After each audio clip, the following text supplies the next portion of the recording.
on YouTube. I guess we are live on YouTube. Yes. Okay. And let's check Facebook.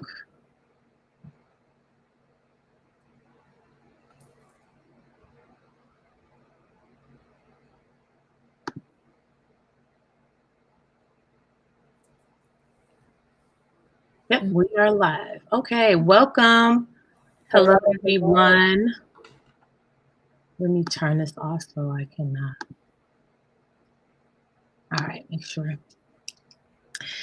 All right, y'all. Welcome to our live discussion of Pleasure Activism, Part 1. I'm Dr. Donnesha Blake. I'm Bree Reed. And yeah, we're going to just have a conversation about these two parts. But first of all, if you haven't already, go to the Smart Brown Girl website and purchase your syllabus. Or if you are an insider, go to your dashboard and download your syllabus. I think that's where we're going to be kind of working from the questions from there today. So yeah, let's get it started. So the first text that we are working with comes out of section 1, Who Taught You to Feel Good, which is not to play favorites in the sections of the book, but Who Taught You How to Feel Good is one of my favorite sections overall. Mm-hmm. And the first text within that we're going to be looking at is Love as Political Resistance, right? And so this was originally published as a standalone blog post for Bitch Media back in 2017, and then it got reprinted with the publication of Pleasure Activism. And so in this essay, Brown builds on the work of Audrey Lloyd and Octavia Butler. And we could just talk a little bit with our familiarity with those two authors, and if we've read things from Audrey Lloyd and Octavia Butler. Yeah, so I'm more familiar with Audrey Lloyd than I am with Octavia Butler. Actually, this book, Parable of the Sower, is my first time reading, and I felt so ashamed because I was just like, how did I make it through grad school with like a department that really like did a lot of Black feminism, and like even we had some scholars who did like speculative fiction, like, and I just totally was like, yeah, I never got into it. So but I'm happy to read. I'm still like at the beginning of Parable of the Sower, so just trudging along. Mm-hmm. I'm also more familiar with Audrey Lloyd because I feel like Audrey Lloyd gets brought into the classroom a lot more often than Octavia Butler, even if it's the same Audrey Lloyd, right? Like I feel like everybody who has been in a Black studies classroom has read the Master's Tools, right? Yes. But my first full-length Octavia Butler text was Parable of the Sower, which we were reading last month with the book club. And then I got into more of the speculative fiction essays of Octavia Butler, like the commentary on the field of speculative fiction, a little bit in undergrad in this contemporary English class that I was taking. So still more familiar with Audrey Lloyd, but I feel like if you're reading Adrienne Maree Brown, like I read Emergent Strategy and I'm reading this, she's definitely an Octavia Butler, like literary descendant. Yeah. I said Stan, you're like literary descendant. Stan them too, right? But you know, Stans, they don't be all the way together. And I feel like Adrienne Maree Brown is a little bit more coherent with her. Yes, definitely. There was no shade intended. I'm recalling like the essay that she wrote, like her ode, and I was like, yeah. Definitely. No. And so from there, in these influences, we get the title Love as Political Resistance. Yeah. And I feel like the title is full of words that hold so much meaning that they almost lose it, right? Love becomes this very abstract thing, politics and resistance. So as we pin down and begin like starting to discuss this essay, how do you personally look at resistance? How is it defined for you? Ooh, that's a hard question.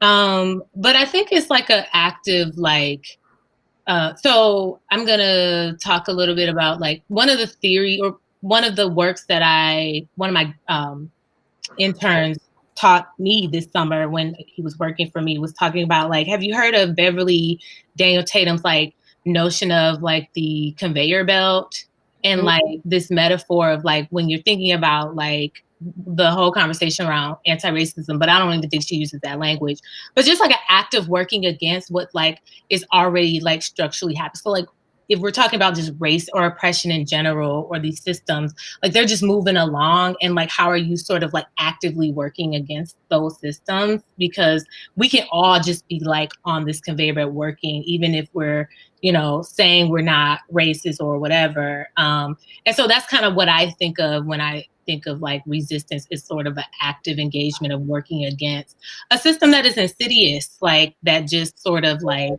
it's everywhere. It's, you know, and so it's really hard not to be a part of it or be implicated in it. So like, how do you do that work? So that's how I think of resistance.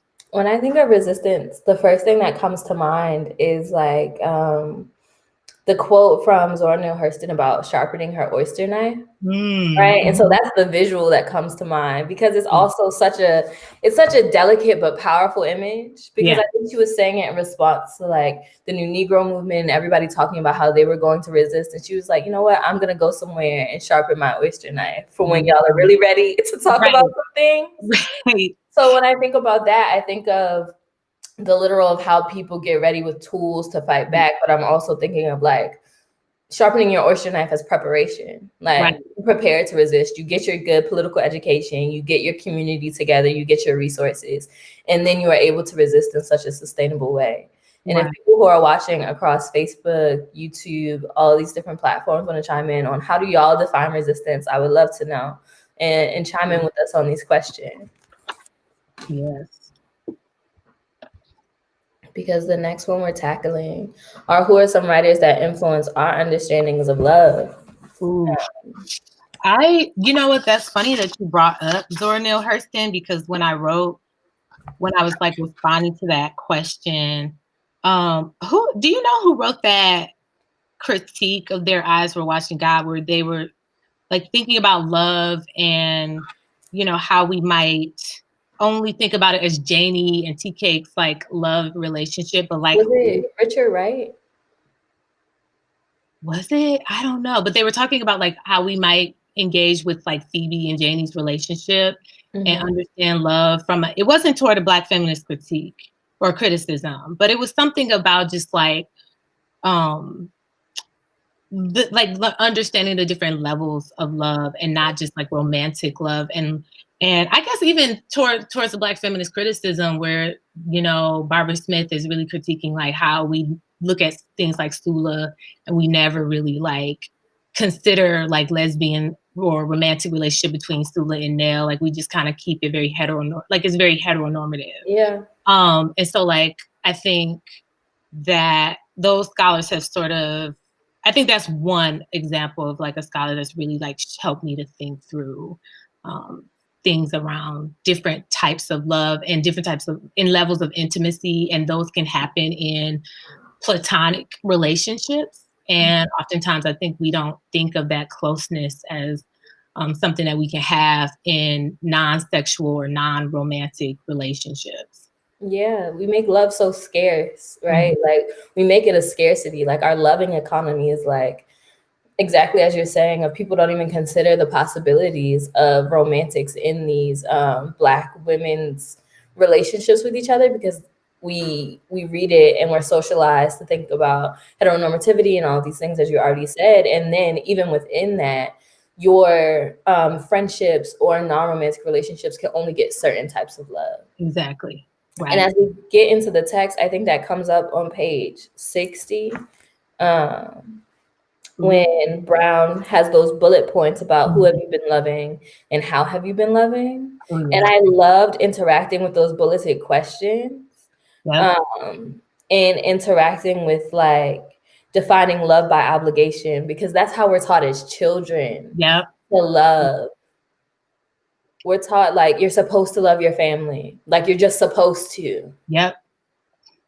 Just like out of, and really unconditionally, right? So there's nothing anyone can do, say, that will change that. And it's just like, and there's, I mean, I'm gonna be honest, there's some family members that I'm like, no. No, Miss Mamas, hang it up, flat screen, it's done, it's over. Taylor over on YouTube said that is something I've been trying to be real active about lately, investing in my friendships just as much, if not more, as my romantic relationships. I think that's the way to resist. I definitely think so. Yeah. And I think for a later discussion in chat, I think me and Ashley are going to get into non-monogamy, one of the latter chapters. And Brown definitely connects this loving politic and resistance to non-monogamy, and how you can spread out your love and your loving in ways that are equitable. Yeah. That give you so much from your community. Like, one of the things that I was learning about last year was like, even that concept of like your board of directors. And I know that's very like corporate and whatever, but like, it really, I think I actually learned it from somebody. It was at a conference and they were talking about like, I have this type of love, or I come to this person for this type of support, or I come to this person. And it's like, I think we depend on that one. And I think that's what she's saying, is we depend on that one person to hold like all of our emotional, spiritual, mental, physical, sexual support and like all of that. And it's like, there's so many other people that we have those relationships and connections with. And I think we're looking for the one, and it's like, nah, that's not it. And I think this essay is also powerful because I believe she originally published it on Valentine's Day. And as people are commenting about connections to agency and all about love, I think that publishing sort of this, it's not even an anti-Valentine's Day essay, but it's like, we need to reconsider how Valentine's Day aligns with what we've been taught about monogamy and loving as scarcity and not being honest about it. Right? Because Valentine's Day is also a holiday that's like, it's hyper commercialized, but it's also romantic love. Yeah. Over and over again. Like, as soon as I feel like as soon as Christmas is over, the stores are full of like heart-shaped boxes. And you need to give something to your sweetheart, and your sweetheart is your lover or your partner. Yeah. And you can't, but I also think first, and then if you're not a part of that, it really does like draw the line. You're like, if you don't have a boo, you are not a part of this thing that we do. And so, or, we do the thing like, you can participate, but you have to do it like, with your, you have buy yourself something or like whatever, but it's always about consuming the thing in some way, to be a part of it, but never like reimagining what it could even look like. And then you have to rebrand it. Like, you get rebrands of like Galentine's Day, or like you have to totally shift it for it to still be about love and loving, right? But you have to change the name, or like make it very clear that it isn't about romantic love. And it's just like, it's just not quite that, right? So there's always something to aspire to. But if you want to participate in Galentine's Day, get your girlfriends together, whatever. But you still won't get the same satisfaction. I always feel like there's this sense that like you won't get the same. Yeah, they're like, it's good. That is really cute that y'all are getting together. Right. Y'all have your wine and your chocolates and all of these things that even now Galentine's Day is marketed as. Right. But it's not the same, right? Yeah. Right. And I'm looking for the quote that connects to what we're saying. It's on the bottom of 60, where Brown says, your love is for one person forever. You celebrate it with dying flowers and diamonds. The largest celebration of your life is committing to that person. Your family and friends celebrate you with dishes and a juicer. You need an income to love. If something doesn't work out with your love, you pay a lot of money to divide your lives, generally not telling people much unless it's a soap opera dramatic ending. Yeah. And so even in that, we get into like the afterlife of loving is about splitting up resources. Oh, yeah. Oh, let's look at some of these comments. We got a lot of. Should I go back to something we had earlier, or? Yeah, let's get into it. Yeah. This one is a pretty long one, but I'll read it. It says, so to our first question, it says, you both raised such striking visuals of resistance. I think I'm a little more aligned with the conveyor belt metaphor, because I think I try to resist little things that seem like nothing, but I hope on the grand scheme, it will mean something to someone or just me. But with the sharpening oyster knife, I can't help but feel like I may never know when to strike. Oh, okay.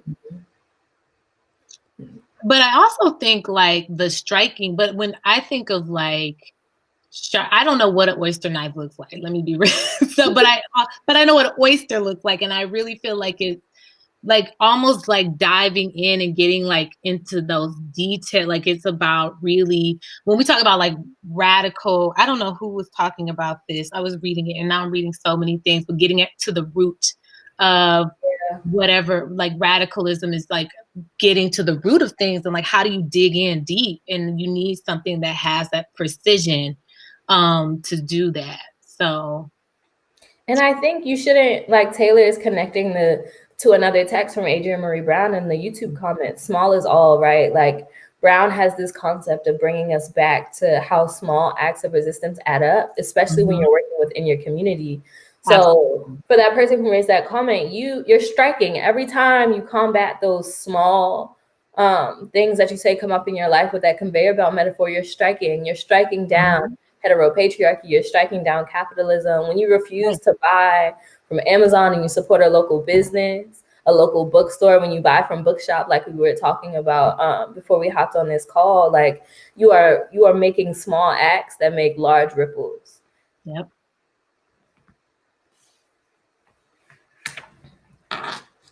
Let's see. I'll just go in line because I can't read all of them and try to make them make sense with our. It says, so here's another one. It says, I feel that Brown mentioned the lack of agency and how and who to love, but does this only apply to being younger and inexperienced? I feel like now as an adult, I have more agency.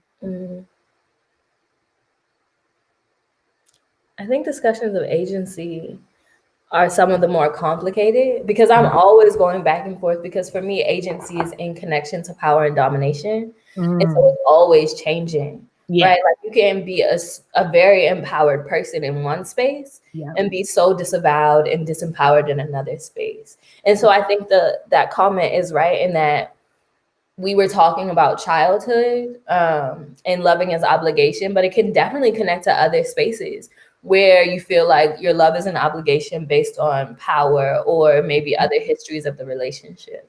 Right. Based on how long you've been with that person, how much they've given you, whether it's like financial or maybe they've stabilized your life or something. You feel like now I have this life that I can't really let go. And so like those are all kind of ways that we have that obligation, and that does kind of change like what agency looks like for us. Yeah. All right, let's see. There's another one. Did I show this one?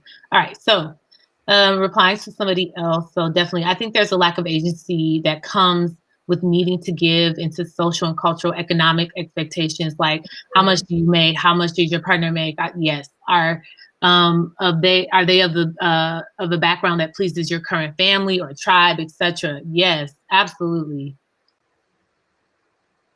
Yes, and even beyond like thinking of different like marital traditions, I even think like more in our contemporary moment, like I don't know if you see this across Twitter, but people are always talking about, can somebody take care of you, like transaction in romantic relationships, and adopting language from sex workers and other folk whose lives and occupations revolve around monetary transactions, and the way that that's been brought in to like romantic relationships, and what does care look like with the language of transaction has been something really intriguing to me to observe, of like, yes, relationships are transactional, but that transaction is not always monetary. Right. Like there's give and take, but what happens when we conceive of these things squarely in thinking about like who's paying for each other's bills, the concept of marrying up, as somebody just said, like being able to get your needs met, but centering those needs on the economic.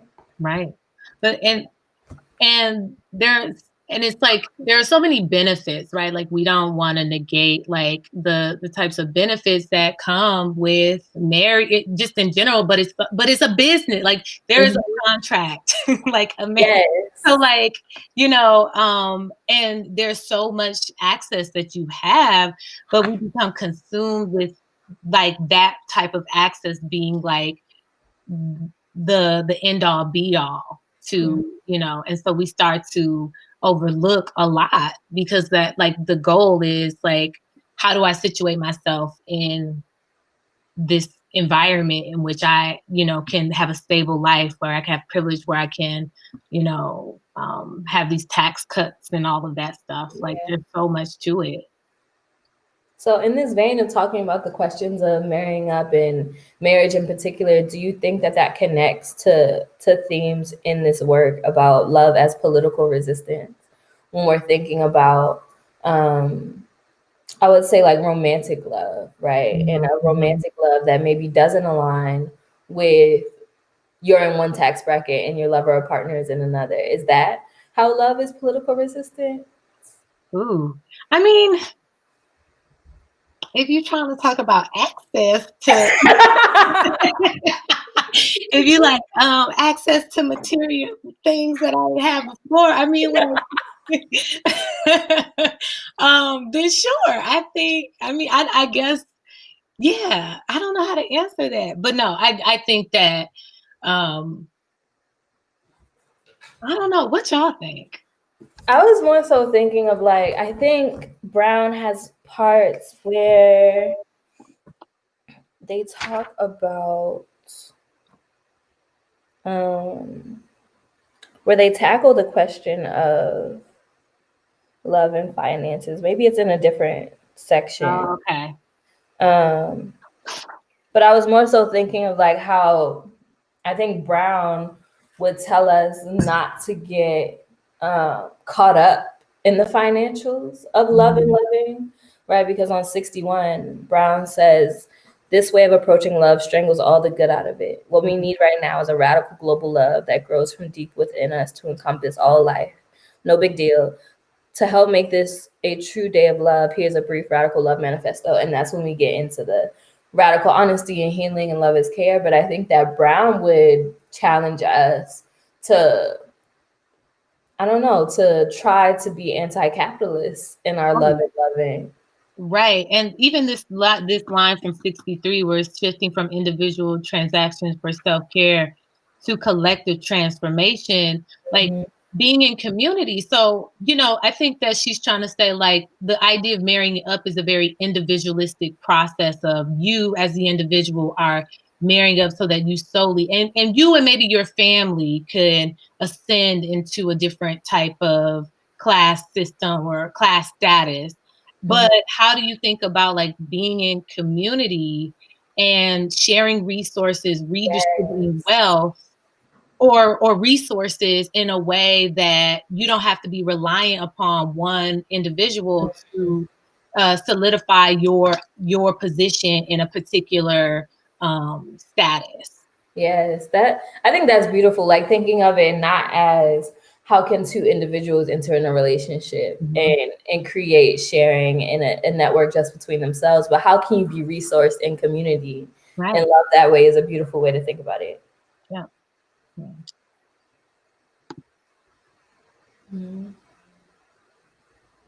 Somebody offered.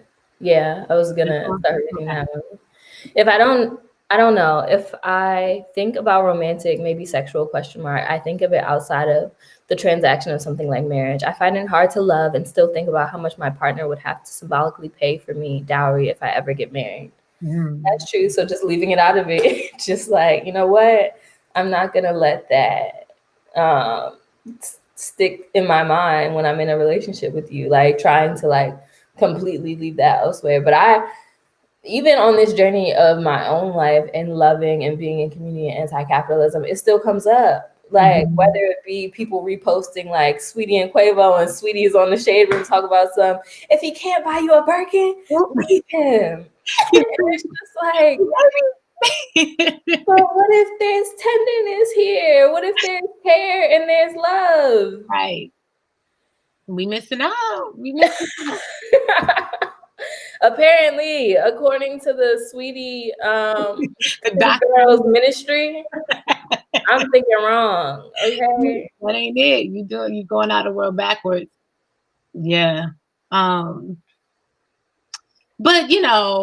I'm just thinking about the question of marriage, like, because I grapple with this all the time, and I think about like even like, so not even access to resources, but like also thinking about like, I think what Adrienne Maree Brown would allow us to think about, like, what are some structures that we can rebuild or create that would allow us to enter into some kind of agreements that allow us access. For example, like if you're at the hospital and you can't see your partner because you're not legally married, right? So you don't have any kind of control over that person's, will or finances or just, power of attorney. Like that isn't upon you. And I think about like queer folks and queer communities and how like, even just like with trans people, like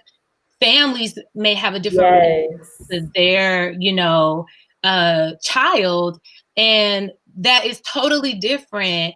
And so they want to create a funeral that is using the dead name and all of these kind of things that come up, and you're like, like, and the partner doesn't have any say in that. And so like, how do we think of like something that allows for someone to have legal rights within a relationship to be power of attorney or whatever, but it not be tied to like marriage? Yeah.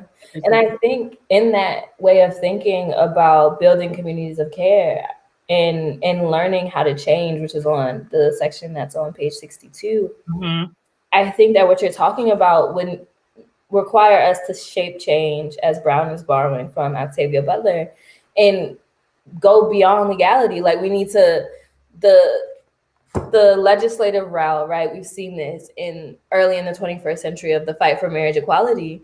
And over again, particularly queer folk of color, were like, the fight for marriage equality was not for us. No. That was for cis, queer, white men, so that they could aspire to some of the same legal rights of heteropatriarchy, right? Because what queer folk of color were advocating for was, let's get rid of the policies that make it necessary to be married in order to be taken care of. And I think by shaping change that way, how can we just completely get rid of structures that don't work instead of trying to add and integrate into them in a way that requires us to take on those legislative burdens, right? So I'm thinking of even when we talk about like the nuclear family, right? I'm thinking of structures beyond the nuclear family that could allow for people to be cared for in ways that go beyond the violence of the Moynihan Report and like early sociological developments that are like, if children do not have two parents, then y'all are doing it wrong. But there are children who are being loved and nurtured by rich communities with multiple layers of care. Yes. Who was talking? Was it Julie that was talking about this when we were talking about Amy Coney Barrett and just like how she has this sort of like community who like she's like, maybe no, it was like, I think it was for Harry, and she was interviewing someone. They were talking about like she's able to have 7 kids, but this whole entire community wrapped around her and be supportive of her. And if you had a Black woman with 7 kids, I mean, it would just look like, oh, you're being irresponsible. Oh, you need help. Like, what do you mean? You're just like, whatever, you're, taking advantage of the system and all of these like negative things that we would never have. But it's like, well, this is the same logic, like community care. It's the same thing. It's just mapped on different bodies. It gets read in a very different way. And it's rooted in the individual, right? It's like you individually or you and one partner should be able to care for the children that y'all birthed. Right. And created together. And that is y'all responsibility. What do you mean? You have aunties and grandparents who are willing and able to take care of you. No, that means you are unfit. That's what that is. It doesn't mean your community is rich and well-resourced and has a wealth of different kinds of skills to nourish these children. Right. we're going to categorize that as being unfit. Yeah, and we call and we, you know, we even call it certain things. I mean, it's social capital, right? It becomes like, who is your network? And it's like not even considered that way. And I'm like, I don't even think I would be here without the support. And I grew up with both parents in my house, but my dad worked a different shift from my mom. And so I had to go to my aunt's house to, you know, after school, you know, like I went to my grandma's house sometimes. Like there was always people picking up where my mother and father couldn't. So, you know, it's just, that didn't make them bad parents. It just made them, you know, understand that they were a part of more, and that like, and also being developed and developing around different people is important to your like socialization. Especially for if we're again using this model and these anecdotes about childhood, like it's very important for you to be socialized around different types of adults. Yeah. Like I would be concerned if a child's only marker of socialization with adults was like teacher, mom, dad. No. And this is what Brown tells us at the end of this section is like loving whole, like being able to heal together, right? Make a commitment with 5 people on page 63 to be more honest with each other, heal together, change together, and become a community of care that can grow to hold us all. And I think that is so beautiful in the ways that Brown clearly lays out, like these tenets of like being honest, healing together, be committed to change, but also create a community that can change, right? Because when you shared your story about your parents having different shifts, I'm also thinking like, that's capitalism, right? Like different laborers are segmented on different parts of the day. Like some people are working overnight. Some people are working the traditional 9 to 5, but other kinds of labor demand different hours of the day. Exactly. Yep. Ooh, that is a whole nother, like, I was gonna go there, but I was like, don't, because we have a half hour. Literally, I think we have to start switching gears to why we get off. Yes. All right. So I have the original article from, so this article was from Joan Morgan, who I think that, what was that, the first ever Smart Brown Girl book? Joan Morgan keeps coming up throughout. And I don't know if this was back when she was in her doctoral program in American Studies. Like, I don't know if she was writing this during that time. But yes, she is Dr. Joan Morgan now. And this appeared in the Black Scholar. So yeah. I loved reading this because as somebody who my mother swears by when chicken heads come home to roost. Oh yeah. Swears by that book, right? Like I believe she read it, like Juicy talks about reading it, I think in the early 2000s. I think my mother was right there with her, just like reading it and soaking up like the hip hop feminists, because right, like the children of the hip hop generation are now coming into Black feminism and thinking about that. And while we get off moving towards a Black feminist politic of pleasure, Joan Morgan gave so much. And much. And it was short. I mean, this was a relatively short article too. And she was there. So Morgan kicks us off with a reflection about the origins of her pleasure politics. Does your pleasure journey have a starting point that you remember? What was the beginning of your journey with pleasure? Ooh.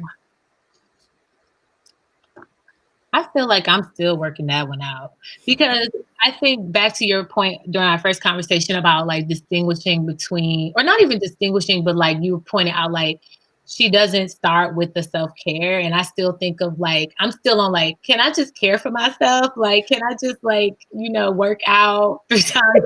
Can I just drink my green smoothie? Can I not eat food that I don't like? That's the one thing I wrote. Like, I still eat things that I don't enjoy out of obligation because I don't want to waste. And it's like those types of like it's like I'm not feeling good about it. And I think that's also connected to my relationship with pleasure. It's still very much tied to, you know, obligation, not wasting resources. And that's just coming from a working class environment where you just don't. And so like it feels indulgent to just be like, to even say like, I'm just not gonna consume certain things. So I'm still like working through my own like understanding of pleasure. And you know, I can also just, but I'm gonna go there because I'm gonna go off on a tangent. But yeah, like still working, still in progress.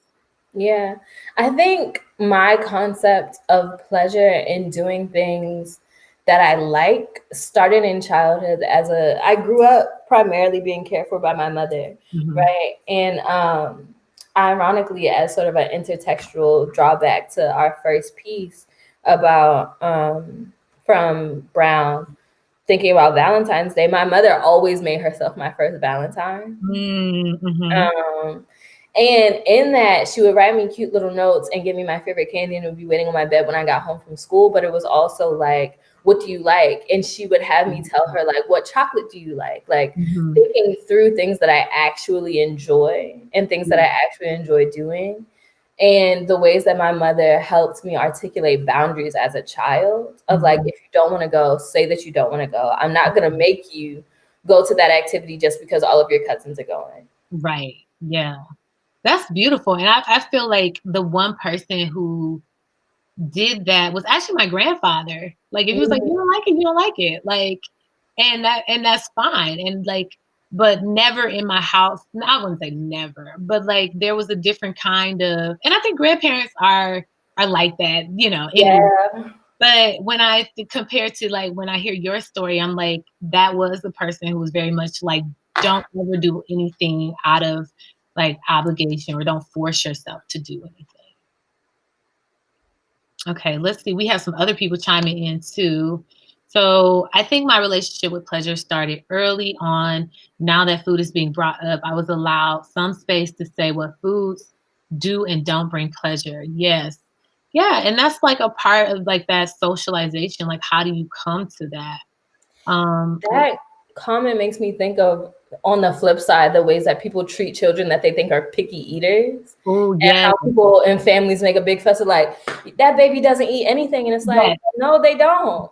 Yeah, we will shame somebody, and it's like, or if you see families who would give their. I even had this moment. I was watching a cleaning video today, and I was like, "Oh, she giving all her kids different things. Like they get to have." Hey, listen, Mama, you get one thing. We making one meal. Everybody eats, and I'm like, well, everybody doesn't have the same relationship to that. So why are we just, deciding that this one meal has to be, and we know that everyone has different dietary needs. So like.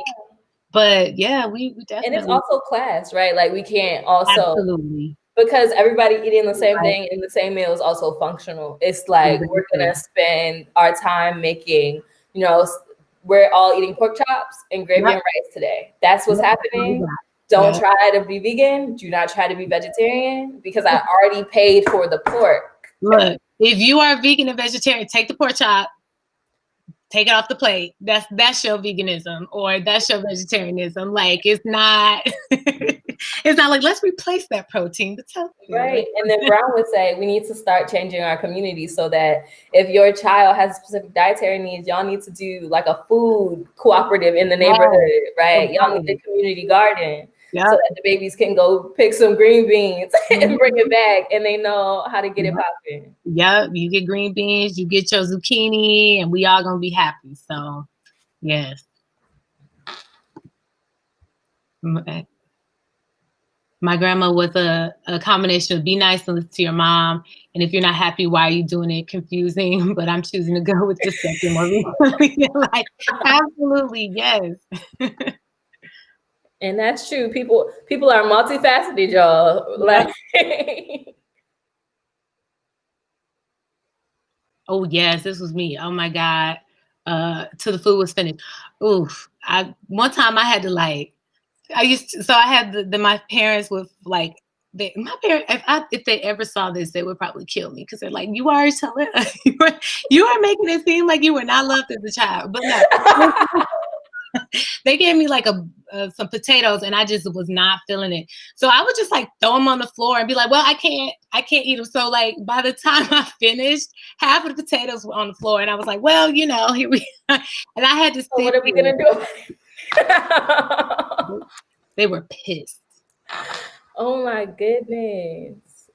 And I love that Joan Morgan starts us off from this personal place, and then she does this deep dive into a Black feminist critique of Black feminism, which I appreciate, because as somebody who studies Black feminist literature from like the singular academic monographs to the fiction to the poetry, Black feminists, and rightly so, we're often scared to get into it about our own areas of study, because it's like the others are watching, right? Like the white academy is watching, and we can't criticize each other. Exactly. It's that sort of like, I don't know if you've read Black Feminism Reimagined by Jennifer Nash, where she talks about her seminar next Wednesday for the discussion.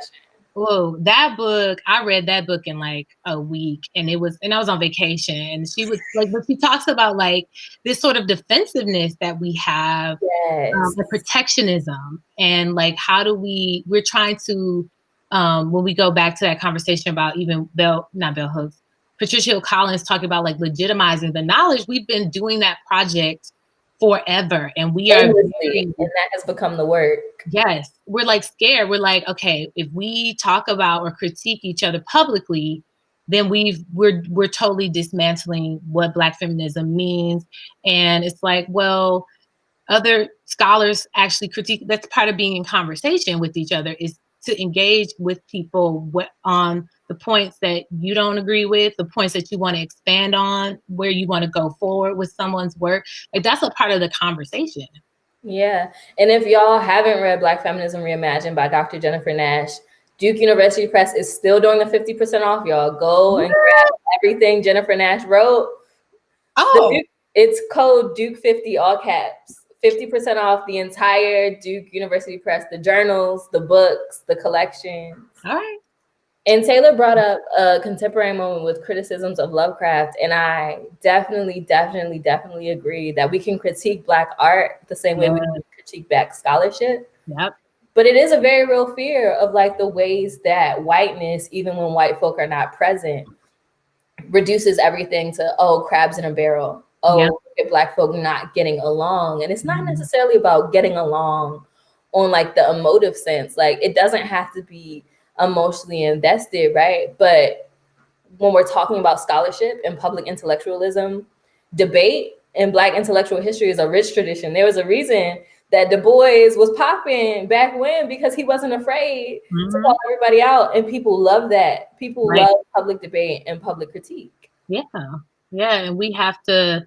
I mean, you know, Brittany Cooper talks about, I think I'm going to do some kind of like, so this article is a part of a special issue of Black Scholar where Joan Morgan and like the Pleasure Ninjas kind of got together for and wrote a couple of articles really talking about the future of Black feminism.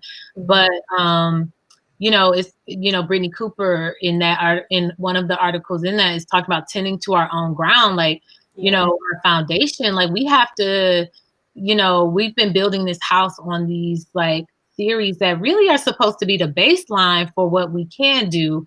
And yet we're using them kind of as the only thing available to us because we feel like, well, you know, I got in, so I have to now do this work of like making sure we, you know, we stay in, but we're not really offering up, you know, spaces, for other people to engage, or for even us to engage. Like, we're not even giving ourselves that opportunity.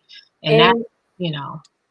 I connected Nash's work in Black Feminism Reimagined to Toni Morrison did an interview that people share all the time where she talks about racism as a distraction, right? And when people often talk to her about why aren't white people in your books, right? And she's like, I'm not concerned with writing about white and Black relation in the sense of having white people be present as characters, right? That's already our reality. Right. I'm writing about Black folk. And I think that some of the contemporary problems of 21st century Black scholarship is exactly what you're saying of, we got critique from the white academy, and so much of the work has been responding to those critiques rather than going back to the roots of like, let's build on the scholarship and be unconcerned with the need to explain everything to people outside of the circle, right? What happens if, as Morgan is doing quite effectively in this work, we're talking back to each other, right? And iron sharpens iron, and let's get into Black feminist critiques of Black feminism instead of writing Black feminist critiques of everybody else's work. Exactly. And like another work that I'm reading right now is now I'm starting to sound like Brittany Cooper Stan, but I'm reading Beyond Respectability. But one of the things she brings up is that she is really thinking about like how like we think about like a Marxist tradition, right? Like or a Foucauldian, or like you're like underneath these like white theorists. And what happens is like what she's trying to argue is like would we start to think of an Ida B. Wellsian like tradition, where we really look at her work and not necessarily in the form of like autobiography, where we're just like we are trying to preserve their lives and we're telling about it, but are we engaging their ideas? And what happens when we create theory out of those frameworks or out of those mindsets? So I think she looks at like, who else is she talking about in that? But that's not who she. Mary Church Terrell. Yeah, Mary Church Terrell, Polly Maree, like Toni Cade Bambara, like she's talking about and looking at there. And it's like, what? And I wrote down that question, like, what does it like look like to really fall? And also to not also only do the big names. So like we do tend to go to the Audrey Lloyd and, the Patricia Hill Collins. My advisor was an anthropologist, and she talks a lot about like, we don't even look outside of like the sociological or the literary world for Black feminism. Like, what about the anthropological stuff, like the work that's happening there, or what's happening in cultural studies? Like, so we have to kind of also look at who we've sort of amplified to be that. So not only the theories, but the people, and like how we give them that status of icon. And that's literally what Dr. Morgan brings us to on page 87, where she talks about, and this question is coming from the syllabus. Do you agree with Morgan that Black feminism is, quote, overly reliant on specific theories and theorists? How do we begin to broaden the scope of Black feminist conversations about canon building and citation?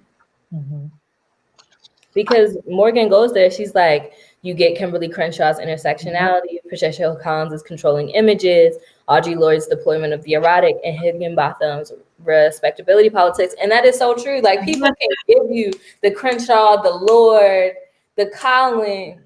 Yes, absolutely. And I was like, damn, that's it though. Like, I was trying to think. And then also when you had the question of like, what are topics or theories that you consider Black feminist imperatives? I was like, centering marginal idea, like, or understanding the interlocking nature of oppression. That's intersectionality. Like, like it always goes back to, those main terms. And that's what we kind of work with. But I don't even necessarily know if I love the terms, and I think that gets back to Nash's introduction in Black Feminist Reimagined, is that people were doing intersectionality before Crenshaw coined it that term, and that work was rich, right? And there are rich Black women's intellectual traditions, right? But we do a disservice when we start to replicate whiteness, and we need a singular person to ascribe it to. Exactly. And it becomes this possession of thought, and it becomes Kimberly Crenshaw's intersectionality. Exactly. And that is white supremacy. Like you just said, like that is the ownership. If we're trying, it's giving whiteness. Yes. And it's like, I remember I was at a conference and somebody brought up, like, we were doing equity in the classroom, and somebody brought up intersectionality, and somebody next to me was like, everybody always uses intersectionality and they never cite Kimberly Crenshaw. And I was nodding my head like, I'll never do that. And then I was like, but if you read Nash, she's like, okay, yes, citationality matters, but like, we're shaming this person because they haven't really done this work that's very limited and also doesn't go beyond or look to the foremothers who actually developed the ideas and the ethics around intersectionality. Yes. And I think that's also, it has this sheen of whiteness for me, because we're also very aware that there are Black women who people do not bring up and canonize, right? And it's very political also. Like, if you are not at a big research institution, if you are not also doing the work of public intellectualism, right? If you are not plucked out of the canon by somebody else, right? Yeah. Like Alice Walker, in large part, is attributed with giving us Zora Neale Hurston, because Alice Walker made it her mission to find out all that she could. And if somebody hasn't done that work to nurture your intellectual work in givings and offerings, then it's left behind. And that is so reductive. And that's why I am making it a personal tenet of my Black feminist study to get back into reading anthologies. So like Some of Us Are Brave and Homegirls and Black Women from Toni Cade Bambara, because there are so many names and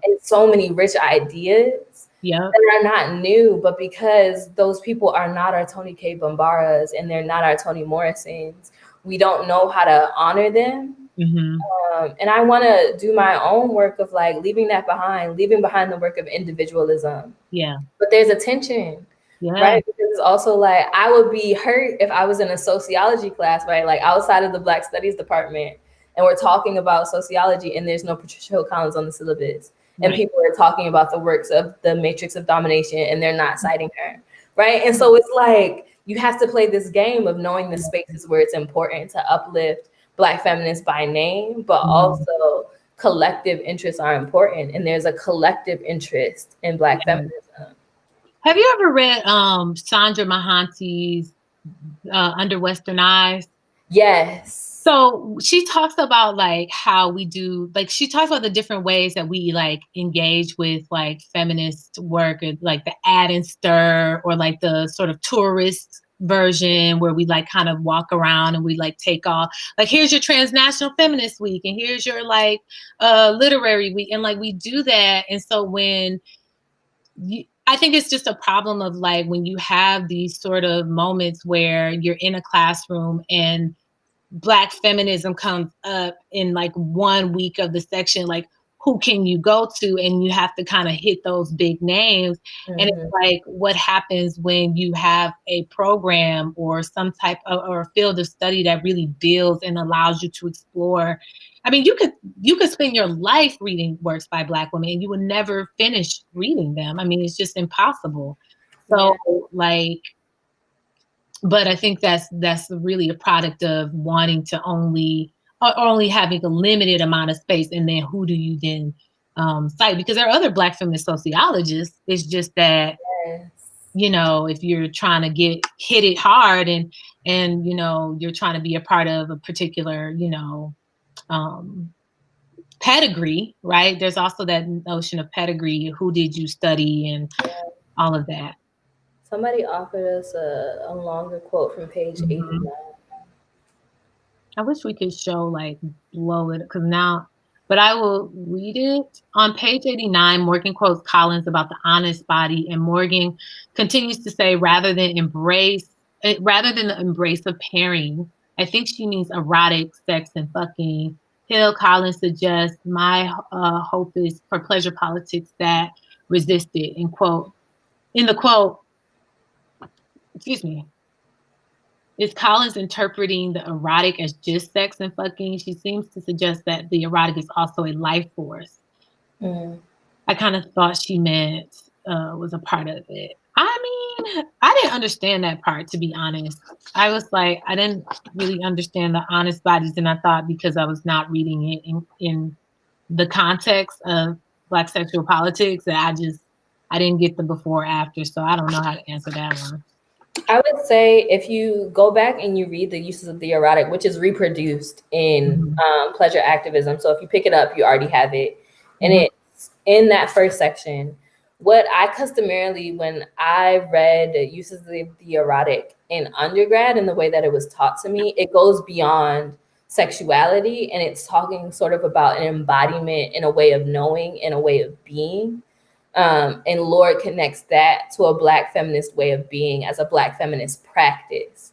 So eroticism as passion for is how I can most simply sort of put it together, right? Because Lloyd connects it to a type of power and a feeling. So I don't think it's a contrast, because I don't think, in my personal opinion, that it's this binarization that Lloyd is offering us in the original. But I haven't read how Collins brings it up in Black sexual politics. Yeah, me neither. Yeah, somebody said the erotic is far more complex.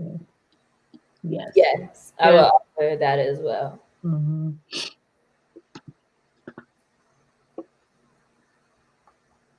Who?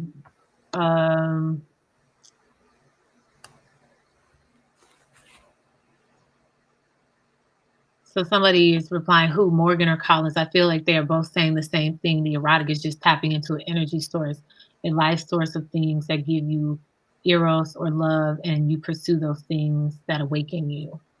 Yeah. What book by Lloyd is that? So it's Uses of the Erotic. It is found in Sister Outsider, but it's also in Pleasure Activism. It starts around page 27, I want to say. Mm-hmm. Yeah, it starts on page 27 of Pleasure Activism. So if you have Pleasure Activism, you have Uses of the Erotic already. So you can jump into that conversation. So we're winding down to the last 3 minutes of our conversation while we get off. What was your favorite, or maybe not even talking about favorite, what was something that was very provocative or thought-provoking for you from this piece? Ooh. Let me see. I think that one quote about who we depend on, those theories. But also, I was thinking about, like, I'm trying to see before I.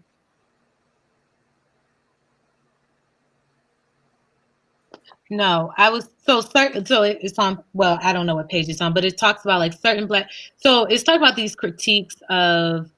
It starts off with like Hammond's calls for politics of articulation, and just sort of the sort of hesitancy that we have. And she says certain Black feminists need to stop talking about twerking and pleasure and turn their attention to structural inequalities.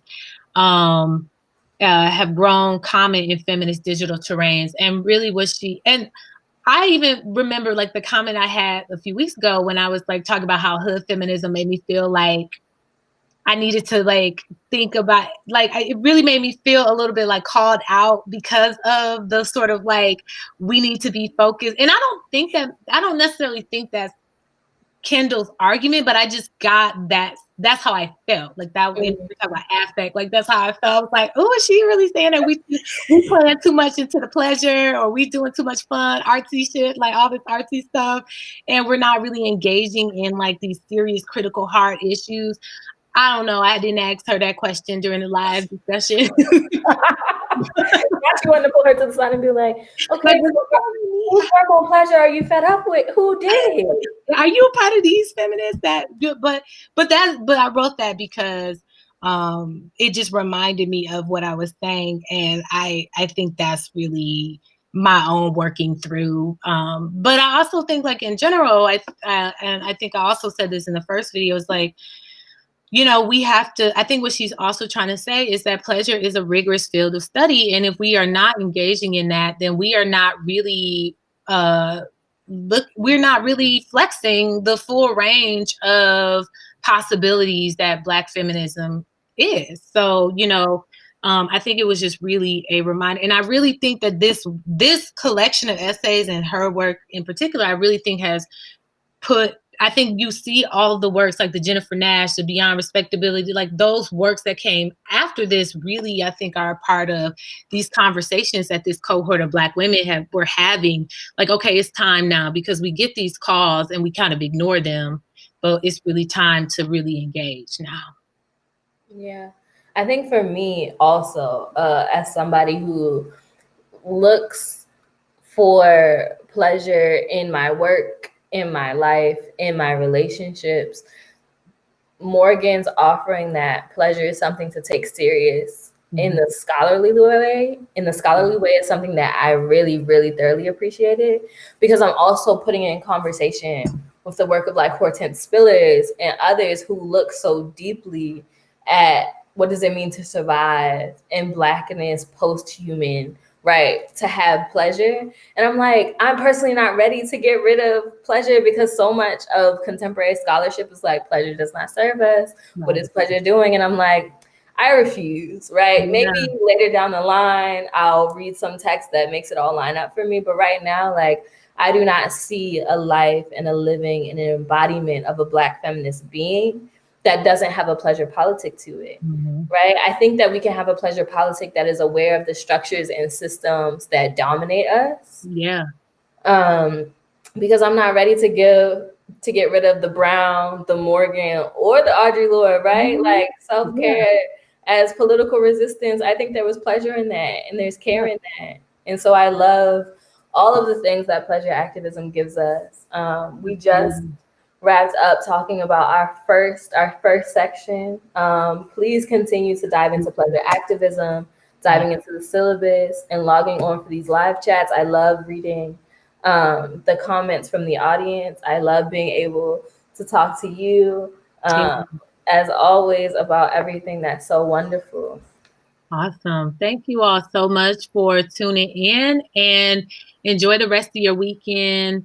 And go pick up the syllabus and start doing that sort of work of engaging in introspection with how you feel about pleasure and how your pleasure journey, if you will. All right. Yes. All right. Everybody have a good weekend. Bye-bye. Bye.